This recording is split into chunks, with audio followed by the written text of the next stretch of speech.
Space Marines are a much beloved part of the broader sci-fi landscape these days, so much so that discussions about other properties include how would they fare against the Space Marines. Space Marines are super cool. There's a bunch of weird stuff that's going on with them though. They're not even close to the first super soldier idea, not by decades, but they are an enduring idea of super soldiers. And I think that part of what makes them enduring is because they're fun to paint and they're in a tabletop game that we mostly pick up as kids, but that's not really the point. What makes them enduring is that they're not really people. They're a weird, dark, different thing. There's a lot more to them than just they are the best soldiers of humanity. Alright, so let's delve into this a bit. First off, what is the genesis of Space Marines as an idea?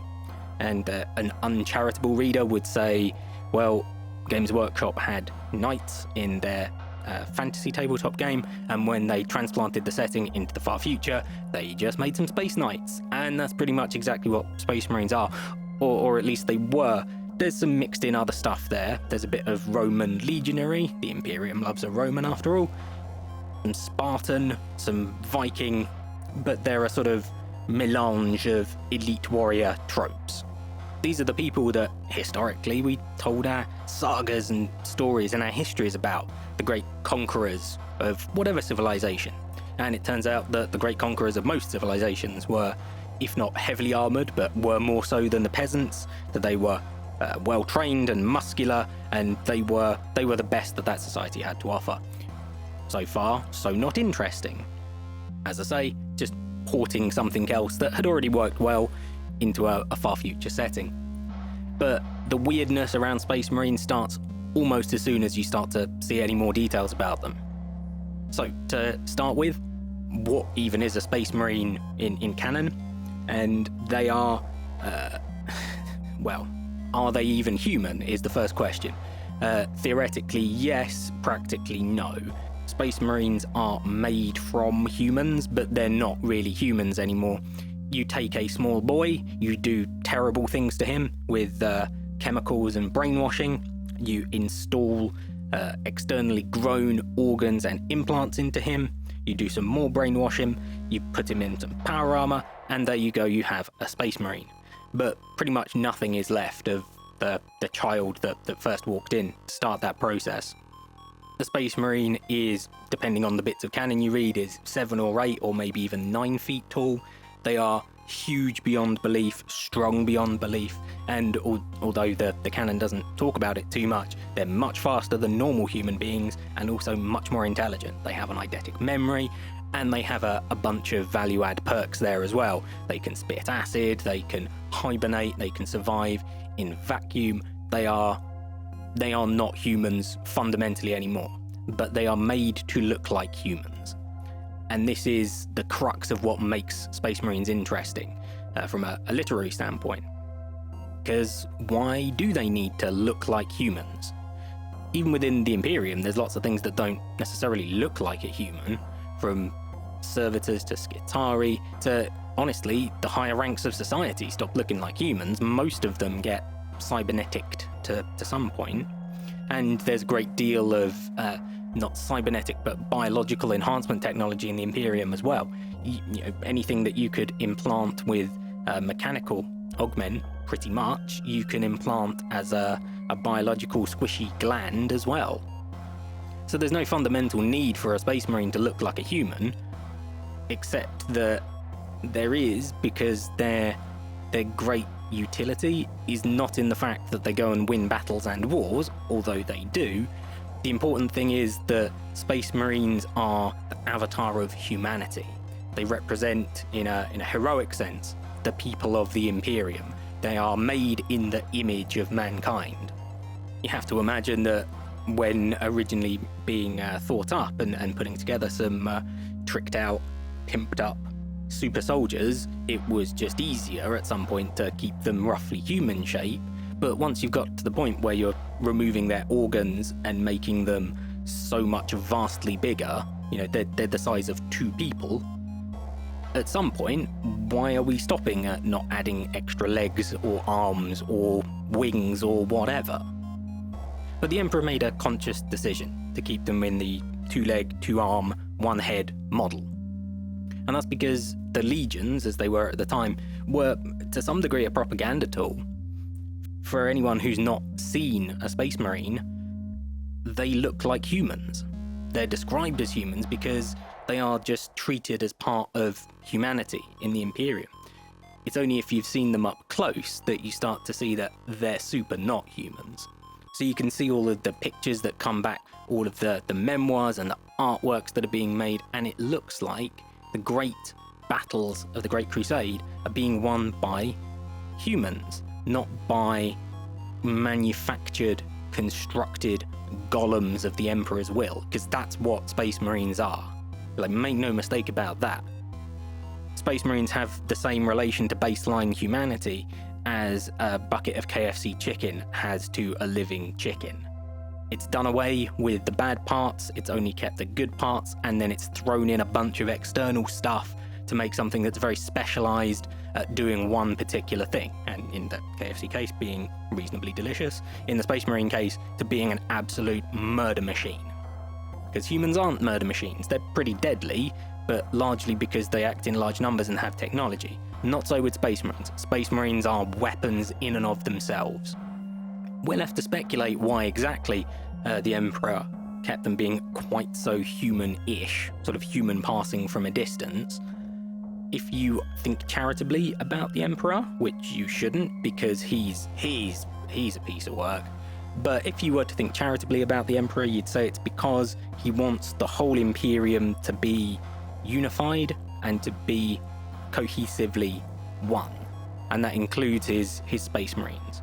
And indeed, pretty much everything else in the Imperium.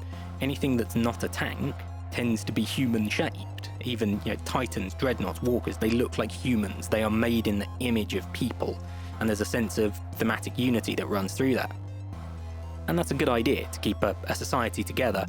When the victories are being won, they need to feel like they're being won by the society, not by some adjunct of the society that's been pushed to one side. Alternatively, if you don't think charitably about the Emperor and his works, you would say he has a weird fetish for the human form, which he somewhat does. Because what's kind of interesting with the Emperor is that he's not really human either. He's only human in a very loose sense.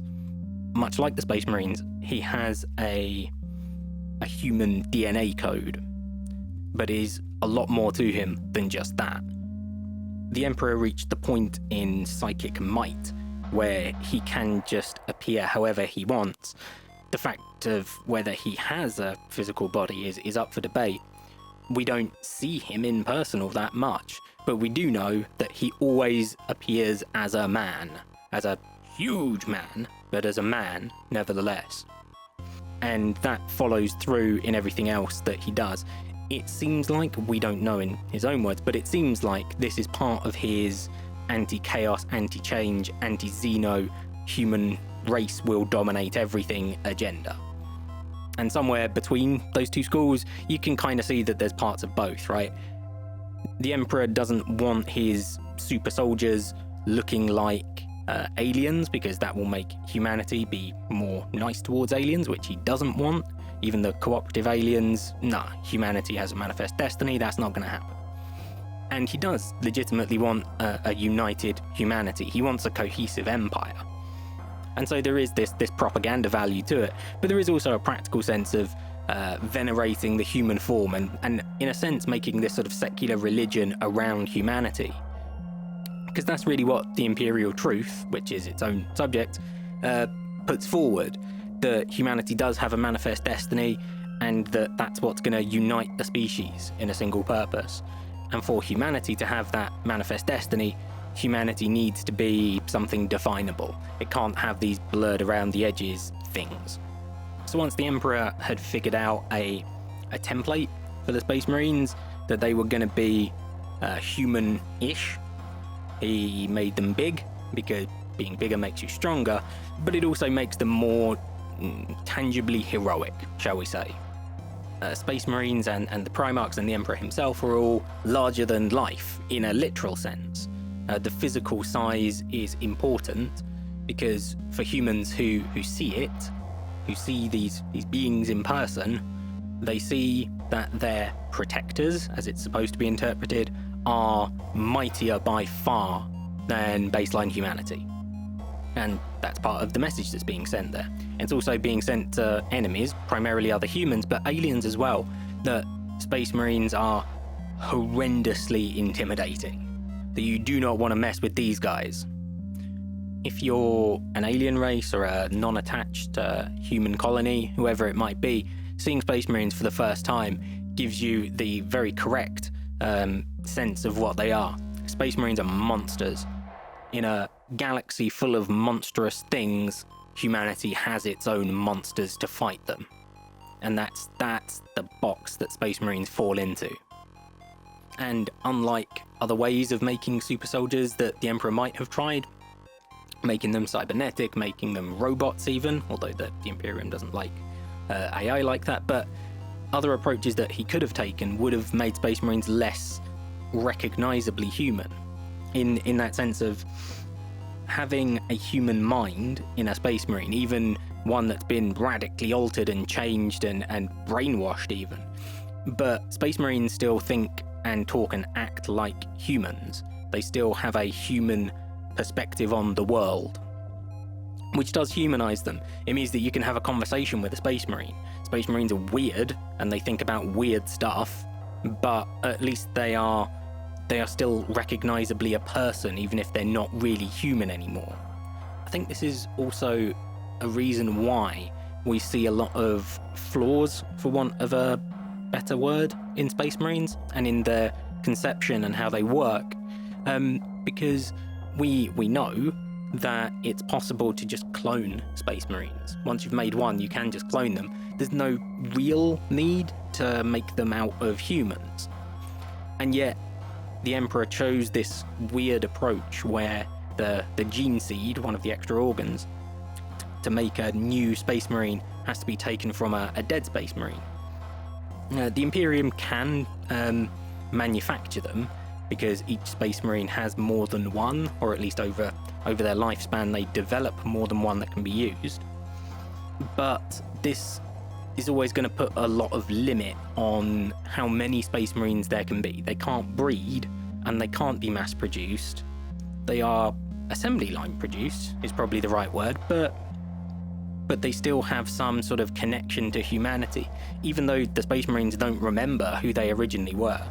But there's still a connection to humanity there. Space Marines can't survive, in fact, without humanity to take new hosts, for want of a better word, from. Space Marines also have an implanted sense of their own individual value to the future of Space Marines, and that while they do live to die, in that sense, they have been made so that they can fight, and eventually that will lead to them dying. But it's still important for Space Marines to survive, because the future of their chapter, their legion as it used to be, resides inside them, and dying in a forlorn effort is a particularly bad idea, because if you die and you can't even get your gene seed reclaimed, then that's an impossible loss. That is a finite thing that's lost. And I think that gives these brainwashed, fearless golems some greater sense of humanity. They at least know that their lives are worth something, which you wouldn't get with a cybernetic organism. If they were completely brainwashed, if they had no real free will, then they would just be a wave that you could send at things, but they wouldn't be part of humanity no matter how they looked, because they would just go to their deaths, and that's the end of it. And the rest of humanity can't really appreciate that. Even people like the Death Corps of Krieg, who have this weird offshoot of the Imperial cult, where they kind of like the idea of dying, but they don't like dying for literally no reason. The point is that they sacrifice for some goal, and if there's no goal, then there's no need to. So what's the point? Misusing the Emperor's resources like that is not something that people are going to look fondly on. of course, that then contrasts against how the Space Marines actually get used to fight wars. Not to say that they really get used, they decide to use themselves since they're hyper independent within the Imperium. But as they were originally conceived, they were used in fairly large numbers, basically just as troopers.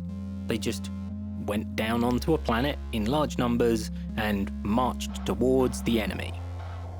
And Space Marines are implacable and incredible, and they are superb soldiers. They are very hard to kill. They'll kill loads of the other guy. So why not use them like that? It's like, well, because they're really valuable, man. It's a terrible way to use what is a limited resource with a limited lifespan. But this is all propaganda stuff again.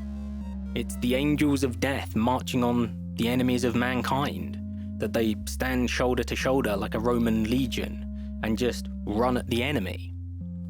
And that's the picture that the Emperor wants the Astartes to look like, because that's something that is familiar to normal human beings. It's a terrible way to use Space Marines, though. The Alpha Legion are the only ones that really have it right. There's a limited number of them, and so they use agents and they use human soldiers, and they augment it with very precise uses of very small numbers of Space Marines, exactly where they're needed to do things that would otherwise be impossible. But of course, that's not heroic. That's not the image that the Emperor, or indeed the rest of humanity, wants from the Space Marines. They want to see the angels of death. And I think you can even see that as far back as how big they are as individuals. Because a Space Marine is so big that they can't even really work, live, fight in a normal person's house. They can't travel in a normal person's vehicle. They have to just be brazenly Space Marines and out in the open pretty much all the time. And this is particularly important when you think about, fighting a war amongst other humans, baseline humans, and we have, say, a bunker or a pillbox that's made for normal humans, and the ceilings are, well, they're probably not like just flat at 6 foot, but they're probably not more than about 6'8", such that tall humans can just walk in them. But a Space Marine, and especially a Space Marine in armor, can't fit down those corridors. They can't stand up, they can't fight properly. They're not supposed to be living and working and acting amongst humans. They're out to be fighting on the front lines in the thick of battle, and that's where they're designed to be. It's a really bad way to use them, but again, it shows that the propaganda value of a Space Marine is always taking precedence. This is followed through by how the Astartes fight on an individual level as well, because yes, they have bolt guns, sure, but that's about it. And yeah, a bolt gun is a hugely destructive weapon, but it's overkill for almost any use. Especially against humans, it's a one-hit, one-kill sort of situation, and it's a really messy, ludicrous kill. It blows a human being apart in one hit, and that's way more than you need. And on top of that, Space Marines are never ever seen, weighed down with spare magazines, extra ammunition, backpacks full of bolt rounds. They're seen with a couple. They've got 20, 40, 60, whatever, bolt rounds, and that's it. Normally, for a human infantryman that's going to fight other human-ish things, they'll carry hundreds of rounds, and they'll be in a squad with other people who carry that, and they have a gunner in the squad with a machine gun with many more times that as well. They have loads of ammunition, because you use ammunition for loads of stuff, for suppressing people and controlling movement. Space Marines don't work like that. Suppression is for other people. Space Marines just go do and ignore being shot at. So yes, a bolt gun is a great weapon, but it's a propaganda tool. It's that when you see a human being being popped by a bolt round, are you really gonna stand and fight? You are manically pulling your trigger and seeing your rounds bounce off this armored behemoth, and he points the gun once at your mate, pulls the trigger once, and your mate disintegrates. Are you gonna fight that guy? No, you are not. Even just the design of a bolt gun. Like, a bolt gun doesn't have a stock on it, which is weird, because you need a stock. Like, a stock's important, because they practically can't be used with both hands. Like, maybe it's just a hangover on the model. You can't really properly aim one, and why is that? And it's because the Space Marines aren't taking careful aim. Yeah, they have, advanced aiming technology, they have aiming links, they have stuff, they have armor to cushion the recoil, yeah, whatever. But the point is that Space Marines are not shooting at anything at long range, because their whole goal is to close up on the enemy as fast as possible. And they are fast. They don't look like they should be fast, but canonically they are very, very fast. So they're going to close up where they can't miss.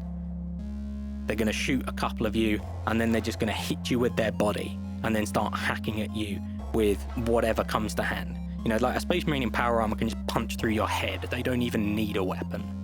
And that's really where the Space Marines are designed to be and designed to live, right up in your grill, hacking at you with whatever objects they have.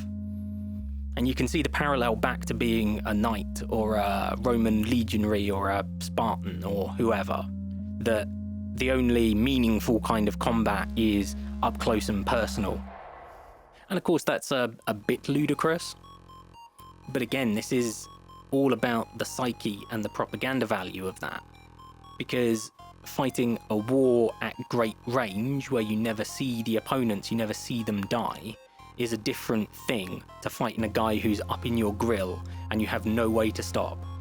The whole point of the Space Marines is to have this massive shock impact where you just can't stand against them. And that's like everything that leads up, everything that's gone on for centuries to put this giant in ceramite in your face when you're splattered in your friend's blood and he has a chain axe. Everything that's led up to that point has been done precisely to make you panic and flee. Yeah, so the Space Marine is not there just to murder you. He will do, obviously, but he's there to break your morale and to defeat your whole army. This effect multiplied by many thousands of encounters, many thousands of times. The Space Marine is there to defeat your whole army right now, to render you incapable psychologically of opposing him and the Imperium as a whole. The Horus Heresy books call that effect transhuman dread, which is a great term. Love that to bits. And they describe it as this almost catatonic state of baseline humans when they have to fight Space Marines, where they just freeze and don't know what to do. And that's not a coincidence. That's what every single last part of a Space Marine was deliberately put together to achieve. It was to ensure that, at least in most circumstances, the Space Marines don't even have to bother fighting.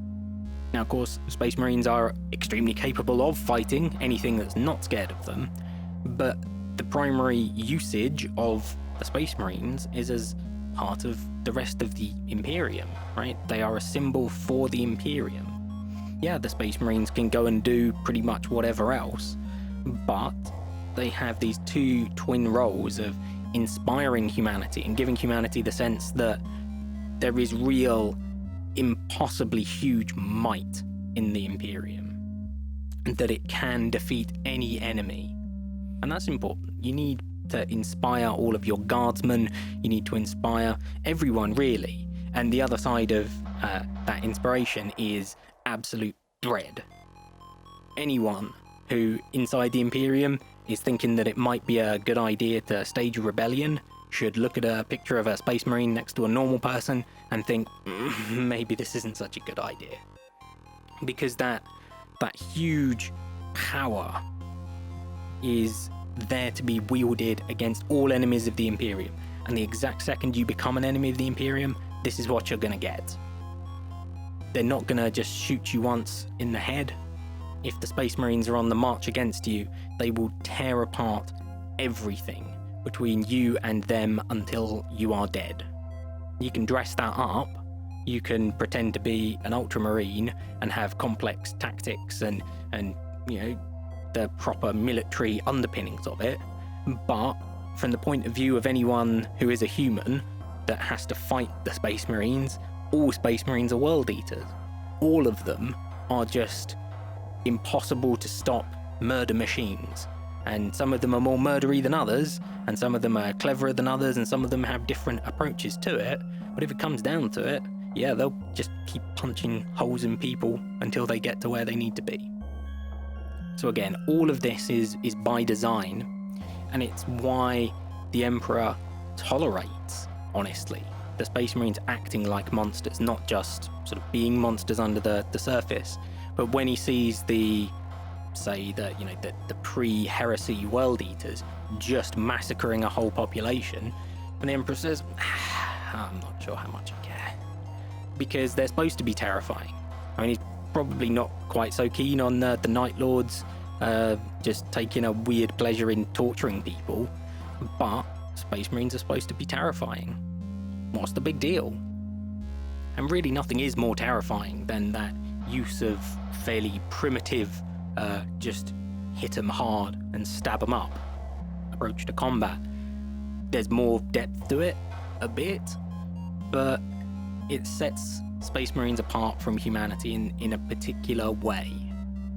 That anyone who would come and get so close obviously has no fear. They don't take cover, they don't stand and shoot at each other. They hit each other and they hit you. And that's a different kind of enemy. Again, it's shock and awe, and it's going to break your spirit instantly, and it's going to break your body like half a second later. For all of this, though, Space Marines were always designed to be not controlled, but they were designed to be put within specific parameters.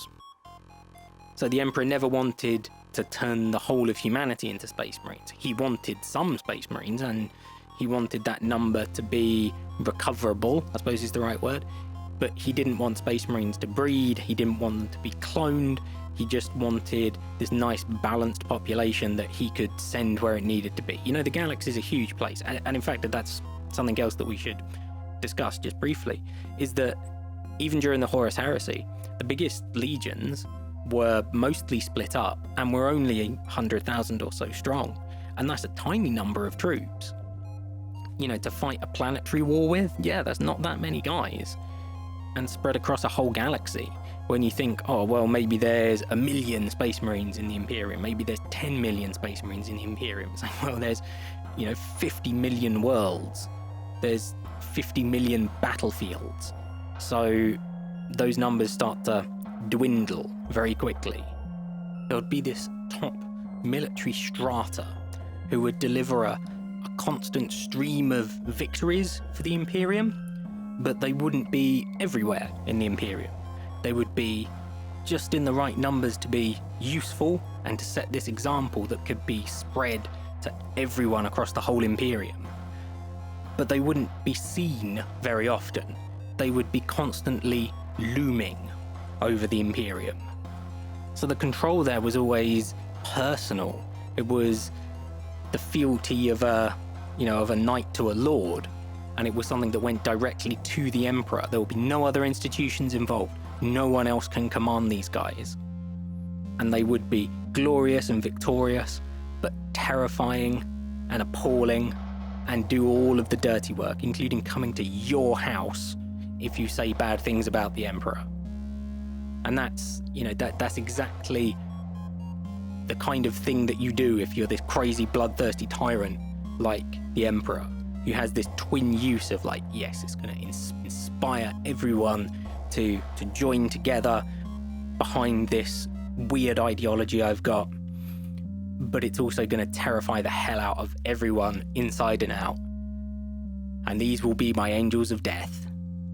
I think the right word that we're looking for here is majesty. I think that Space Marines are designed to be, to some degree, the same as battleships used to be around, the 1890s, 1900s. they were these incredible, implacable weapons of war, the highest technology you had ever seen, armor that you could never hope to penetrate. These incredible creations. And they were devastating and deadly. You know, the huge guns, the massive shells that they fire. But they were also symbols of a civilization and of its goals. And that the arrival of a battleship in hostile waters should send everyone fleeing. And perhaps this is something you need in a far-flung empire like this. You need these symbols of power, these mobile bastions of the Emperor. Because even if there's only one of them, with the eagle on his chest, who carries the good word of the Emperor to you via bolt gun, even if there's only one, they just exude awesome terror and majesty. And that seems to be what they've been built for. You know, you've got a human race with 1 trillion people in it, or a quadrillion people, or however many people in it. You can make vast armies. You could make every single one of those people into a Skitari with a plasma gun and wreak havoc on the rest of the galaxy. You could conquer it all just with baseline humans. But baseline humans don't terrify, and they don't inspire the dread of their enemies that Space Marines do. It's very like the Emperor to do things that are these grand projects, and his purpose for them was almost the opposite of what he's telling everyone else their purpose really was.